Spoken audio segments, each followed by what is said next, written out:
எல்லாருக்கும் வணக்கம். நான் ஆனந்த் பாலா. வாங்க வீடியோக்குள்ளே போகலாம். ஸோ நம்ம இன்னைக்கு பார்க்க போகிற டாபிக் வந்து பார்த்திங்கனாக்கா, உலகத்தில் முக்கியமான கண்ட்ரிகள்லாம் இப்போ போர் நடந்துகிட்ருக்கு. Iran, America, Israel. அது மட்டும் இல்லாமல் பார்த்திங்கனாக்கா, அடுத்து அந்த சைடு வந்து ரஷ்யா, உக்ரைன் போர், இந்த மாதிரி பல போர்கள் வந்து உலக நாடுகளில் வந்து நடந்துக்கிட்டு இருக்கு. ஸோ அப்படி நடந்துகிட்டு இருக்கும்போது, அதாவது சவுதி அரேபியாங்கிறது பார்த்திங்கனாக்கா, ஒரு மன்னராட்சி மாதிரி தான் நடந்துகிட்டு இருக்கு. ஸோ அந்த நாட்டில் இப்போ மிகப்பெரிய ஒரு போர் நடக்குது அப்படிங்கிற மாதிரி சொல்கிறாங்க. ஸோ எந்த நாட்டோட அவங்க வந்து போர் நடத்திட்டு இருக்காங்கன்னா ஏமன். ஸோ ஏமன்ங்கிறதும், அதாவது சவுதி அரேபியாவங்களும் பார்த்திங்கன்னா, அவங்க வந்து எல்லைகளை வந்து இப்போ எப்படி நம்ம இந்தியா, பாகிஸ்தான் இருக்காங்களோ, ஸோ அது மாதிரி தான் அவங்களும் ஏமனும் வந்து சவுதி அரேபியாவும் அவங்களோட எல்லைகளை வந்து இப்படி இருக்கும்போது, இந்த ஏமனுக்கும் சவுதி அரேபியாவுக்கும் பிரச்சனைன்னு கேட்டிங்கன்னா கிடையாது. ஏமனுக்கும் அதாவது சவுதி அரேபியாவுக்கும் ஹவுதீஸ் படைகளுக்கு தான் வந்து பார்த்திங்கன்னா, இப்போ மிகப்பெரிய ஒரு பிரச்சனை நடந்துகிட்ருக்கு. அவங்களுக்குள்ள வந்து போர் நடக்குது அப்படிங்கிற மாதிரி சொல்கிறாங்க. ஸோ என்ன போர் நடக்க போகுது? அது மட்டும் இல்லாமல் இப்போ வந்து பார்த்திங்கன்னா, இந்த ஈரான், இஸ்ரேல், ஸோ அமெரிக்கா போர்னால இருக்கக்கூடிய மற்ற நாடுகளுக்கு எல்லாத்துக்கும் போகக்கூடிய வணிகங்கள் எல்லாமே வந்து பார்த்திங்கனாக்கா தடைப்பட்டிருக்கு. எதனாலனா இந்த ஸ்ட்ரெய்ட் ஆஃப் ஹார்மோஸ் தான். இந்த ஸ்ட்ரெய்ட் ஆஃப் ஹார்மோஸில் போகக்கூடிய முக்கியமான எண்ணெய் கப்பல்கள் எல்லாம் வந்து பார்த்திங்கன்னா, இப்போ வந்து தேங்கி நிற்கிது. அது அங்கே போகிற கப்பல்களை வந்து தாக்குதல் நடத்துகிறாங்க. ஒரு சைடு வந்து அமெரிக்கா தாக்குதல் நடத்துகிறாங்க, ஒரு சைடு பார்த்திங்கனாக்கா ஈரான் தாக்குதல் நடத்துகிறாங்க. ஸோ இந்த மாதிரி பல சைடு வந்து போர் போயிட்டு இருக்கும்போது, இப்போ வந்து இங்கே இந்த ஹவுதீஸுக்கும் சவுதி அரேபியாவுக்கும் வந்து இப்போ போர் ஸ்டார்ட் ஆக போகுதுங்கிறாங்க. அவங்களுக்குள்ளே மாறி மாறி அடிச்சுக்கிறதெல்லாம் இருந்துகிட்ருக்கு. ஸோ இந்த ஹவுதீஸுங்கிறவங்க யார்? ஹவுதீஸுங்கிறவங்க எப்படி அவங்களோட அதாவது ஏமன்ங்கிற ஒரு நாடு. ஆனால் ஏமன் நாட்டில் ஹவுதீஸுங்கிற ஒரு படை எப்படி உருவானுச்சுன்னு பார்த்தீங்கன்னா, அந்த படைகள் வந்து அதாவது சவுதி அரேபியா மாதிரியே வந்து 1000 மடங்கு வந்து ஒரு வல்லமையான ஒரு படைகள் அப்படிங்கிற மாதிரி சொல்கிறாங்க. எப்படி வந்து ஒரு வல்லமையான படையாக மாறுனுச்சுன்னா, அதாவது அவங்க ஒரு மலைவாழ் மக்கள், அதாவது ஏமனில் இருக்கக்கூடிய ஒரு தெற்கு பகுதியில் உள்ள ஒரு மலைவாழ் மக்கள் தான் அப்படிங்கிற மாதிரி சொல்கிறாங்க. அதாவது சியா மக்கள் தான் வந்து இந்த படையை வந்து உருவாக்கியிருக்காங்க அப்படிங்கிற மாதிரி சொல்கிறாங்க. வந்து ஏமன் வந்து யாருக்கு இருக்காங்க? ஹவுதீஸ் படைகள் எல்லாமே வந்து ஈரானுக்கு சப்போர்ட்டாக இருந்துக்கிட்டு இருக்காங்க. ஸோ அப்படி இருக்கும்போது ஏமன் இந்த மாதிரி உள்ள இடத்துலலாம் வந்து பார்த்திங்கனாக்கா, அதாவது சவுதி அரேபியா, யுஏஇ இந்த மாதிரி இடத்துலலாம் அமெரிக்காவோட அவங்களோட செல்வாக்கு வந்து அதிகமாக இருக்குது. அவங்களோட இராணுவ தளங்கள்லாம் வந்து அங்கே இருந்துகிட்ருக்காங்க. ஆனால் இந்த மாதிரி இருக்கக்கூடிய இடங்கள் எல்லாமே வந்து ஈரானை வந்து அட்டாக் பண்ணிகிட்ருக்காங்க. ஸோ இதில் வந்து நான் சொன்ன மாதிரி வந்து இந்த ஸ்ட்ரெய்ட் ஆஃப் ஹார்மோஸ் இருக்குது பார்த்தீங்களா, அதே மாதிரி செங்கடல்லையும் ஒரு மிகப்பெரிய ஒரு வணிக பாதை இருக்குங்கிற மாதிரி சொல்கிறாங்க. இது ஐரோப்பிய கண்டங்களுக்கு போகக்கூடிய 25% வணிகம் வந்து பார்த்திங்கன்னா இந்த வழியாக தான் நடக்குது மாதிரி சொல்கிறாங்க. ஸோ அப்படி போகக்கூடிய இந்த இடம் வந்து இதுவும் ரொம்ப குறுகலான பாதை தான். அது வந்து பார்த்திங்கன்னா 45 60 கிலோமீட்டர் டிஸ்டன்ஸில் இருக்கும். இது வந்து பார்த்திங்கன்னா வெறும் 24 கிலோமீட்டர் டிஸ்டன்ஸ் தான் அப்படிங்கிற மாதிரி சொல்கிறாங்க. ஏன் வந்து இந்த ஒரு இதை மட்டும் சொல்கிறாங்கனாக்கா, பாபிலே மண்டி அப்படின்னு சொல்லிட்டு இந்த ஒரு இடத்தோட பேர். இது வந்து அதாவது கருங்கடல் பக்கத்தில் இருக்குது. அப்படி இன்னைக்கு ஹவுதீஸ் படைகள்னால வந்து இதை வந்து ஆக்கிரமிப்பு பண்ணியிருக்காங்க அப்படின்னு சொல்கிறாங்க. ஏன்னா இந்த ஏமனை ஒட்டி தான் வந்து இது ஃபுல்லாகவே இருக்குது. அதாவது ஏமன் நாடாக இருந்தாலும் அது ஹவுதீஸ் படைகள் இருக்கக்கூடிய ஒரு பகுதியாகவும் இருக்கிறனால அதில் போகக்கூடிய கப்பல்கள்லாம் வந்து இனி நாங்களும் கண்ட்ரோல் பண்ணுவோம் அப்படின்னு சொல்லிட்டு இப்போ ஏமனும் வந்து அதாவது ஹவுதீஸ் படைகளும் வந்து இப்போ சொல்லியிருக்காங்க. ஸோ இந்த ஹவுதீஸ் படைகளுங்கிறவங்க யார்?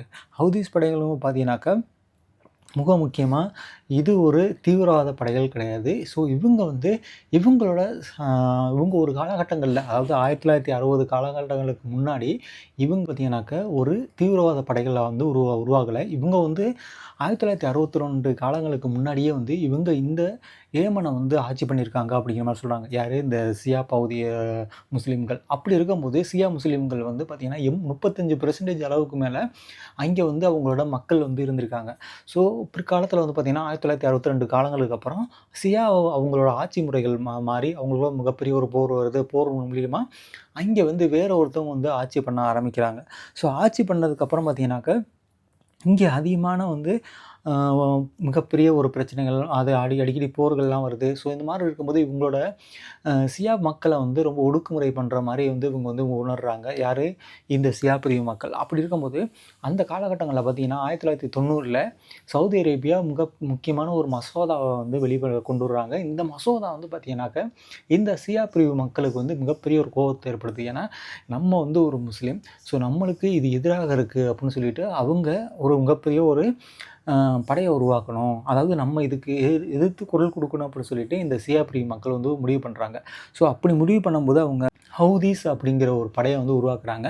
அப்படி படையை உருவாக்கும்போது இந்த ஹவுதீஸுங்கிறதும் வந்து இந்த சியா பிரிவு மக்கள், அதாவது இதில் உருவாக்கக்கூடியவர் யார் பார்த்தீங்கன்னா, உசேன் பக்ருதீன் அப்படிங்கிறவங்க தான் வந்து உருவாக்குறாங்க. ஆனால் அது அவங்களோட குடும்ப பெயர் தான் வந்து ஹவுதீஸ் அப்படிங்கிற மாதிரி சொல்லுது. பிற்காலத்தில் இந்த ஹவுதீஸுங்கிறதே வந்து பார்த்தீங்கன்னா இவங்களோட படைகள் வந்து இருந்துகிட்டு இருக்காங்க. அப்படி இருக்கும்போது அங்கே இருக்க மக்கள், அதாவது அங்கே உள்ள லோக்கல் மக்கள் எல்லாமே வந்து இந்த ஹவுதீஸ் படைகளுக்கு அதிகமாக வந்து ஆதரவு கொடுத்தனால இந்த படைகள் வந்து கொஞ்சம் கொஞ்சமாக வந்து வளர்ந்து வந்துட்டு இருக்காங்க. அப்படி இருக்கும்போது ஏமன் வந்து இப்போ என்ன பண்ணாங்கனாக்கா, ஆட்சி பண்ணக்கூடிய 2004ல் அப்போ இருக்கக்கூடிய ஏமன் ஆட்சியாளர் வந்து என்ன பண்ணாங்கன்னா, அலி சாயிப் அலே அப்படிங்கிறவங்க இப்போ இருக்கிற இந்த உருவாக்குனார் பார்த்தீங்கன்னா பக்ருதீன், அவங்க மேலே வந்து போர் தொடுக்குறாங்க. ஏன்னா இவங்க இருந்தாக்கா நம்ம நாட்டில் வந்து மிகப்பெரிய ஒரு பிரச்சனை வந்துடும் அப்படின்னு சொல்லிட்டு அப்போ இருக்கிற அதிபர் என்ன பண்ணுறாருன்னா, இந்த ஹவுதீஸ் படைகளை வந்து அட்டாக் பண்ணுறாங்க. அட்டாக் பண்ணும்போது இந்த பக்ருதீன் ஹவுதி அப்படிங்கிறவங்க அதில் வந்து கொல்லப்படுறாரு. கொல்லப்பட்டதுக்கப்புறம் பார்த்தீங்கன்னா இந்த படைகள் வந்து அப்படி அழிஞ்சிரும் அப்படின்னு நினச்சிட்டு இருந்தாங்க. ஆனால் கிடையாது. இந்த படைகள் வந்து அதுக்கப்புறம் தான் பார்த்தீங்கன்னாக்கா அதோட வீரியத்தை வந்து அதிகப்பட்டு அவங்க 2004 டு 2006 வரையும் வந்து இந்த போர் வந்து கண்டினியூவாக நடக்குது. அதுக்கப்புறம் 2010 வரையும் இந்த போர் வந்து கண்டினியூ ஆகிட்டே இருக்குது. அதுக்கு இடைப்பட்ட தளத்தில் பார்த்திங்கன்னா 6 முறை வந்து இங்கே போர்கள் நடந்திருக்கு.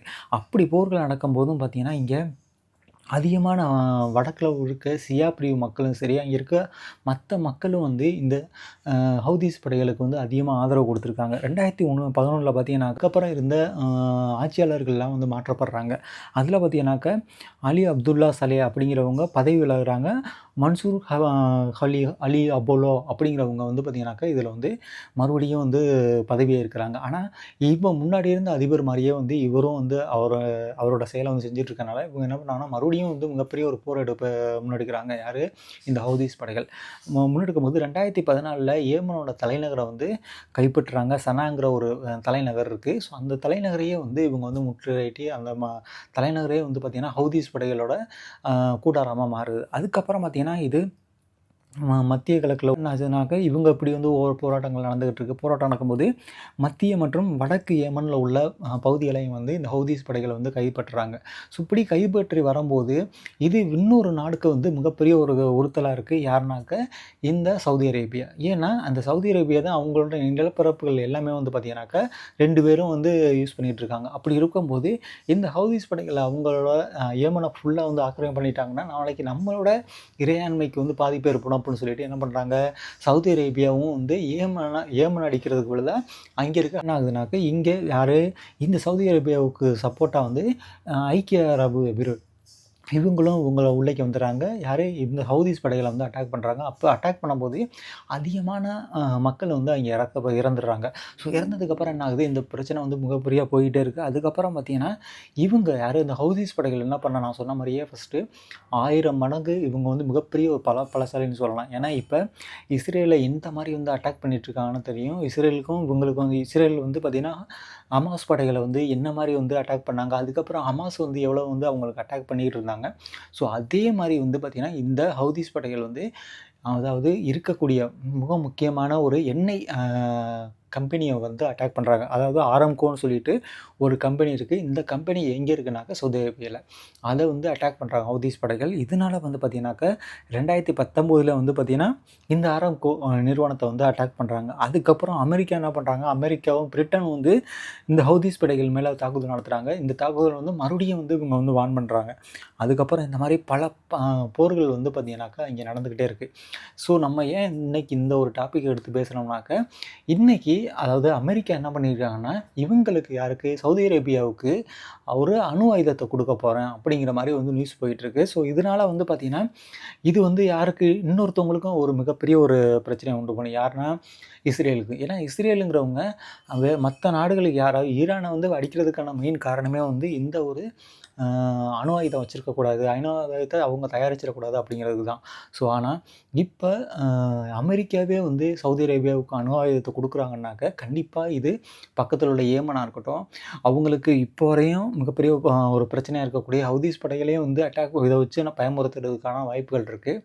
ஸோ இதை வந்து இப்போ அமெரிக்கா வந்து இப்போ அவங்களுக்கு அணு ஆயுதத்தை கொடுக்குறாங்களா அப்படிங்கிற அவங்க என்ன சொல்கிறாங்கனாக்கா, நாங்கள் வந்து அணு உலைகளை உருவாக்க போகிறோம் அப்படின்னு சொல்லிட்டு யாரோ அமெரிக்கா சொல்கிறாங்க. ஆனால் அணு உலைகளை கொடுக்குறாங்களா இல்லை வந்து அணு ஆயுதத்தை கொடுக்குறாங்களா அப்படிங்கிறத வந்து நம்ம வந்து பொறுத்து தான் பார்க்கணும். இதனால் வந்து இதில் வந்து இஸ்ரேல் வந்து மிகப்பெரிய ஒரு கண்டனத்தை தெரிவிப்பாங்க அப்படிங்கிறது நமக்கு நல்லா தெரியுது. ஏன்னா இந்த ஹவுதிஸ் படைகளுங்கிறவங்க இப்போ ஹமாஸ் எப்படி இருக்காங்களோ அதே அளவு தான் வந்து பார்த்திங்கன்னா அவங்களோட படைபலமும் வந்து இப்போ இருந்துக்கிட்டு இருக்குது அப்படிங்கிற மாதிரி சொல்லப்படுது. ஏன்னா ஏமனோட ஒரு 40-50% வந்து இடங்களை வந்து கைப்பற்றியிருக்காங்க. அவங்களோட தலைநகரான முகமையமான போர்களையும் வந்து இதுக்கு முன்னாடி சந்திச்சிருக்காங்க. ஏன்னா அவங்க இருந்த 2 அதிபர்களையும் மாற்றி அதுக்கப்புறம் வந்து 3வது ஒரு அதிபர் வந்து இப்போ ஆட்சி பண்ணிகிட்ருக்காரு. ஆட்சி பண்ணாலும் அங்கே என்ன பிரச்சனைனாலும் இவங்க ஹவுதீஸ் படைகள் வந்து முன்னாடி வந்து நிற்பாங்க அப்படிங்கிற மாதிரி சொல்கிறாங்க. ஸோ எண்ணெய் வளத்தில் வந்து ஒரு வல்லரசாக இருக்கக்கூடிய சவுதி அரேபியா வந்து இப்போ வந்து டைரெக்டாக வந்து அட்டாக் பண்ணியிருக்காங்க. ஸோ இதான் இன்றைக்கி இந்த வீடியோவில் பார்க்குற மாதிரி இருந்தால் வாங்க அடுத்த வீடியோவில் பார்ப்போம்னா.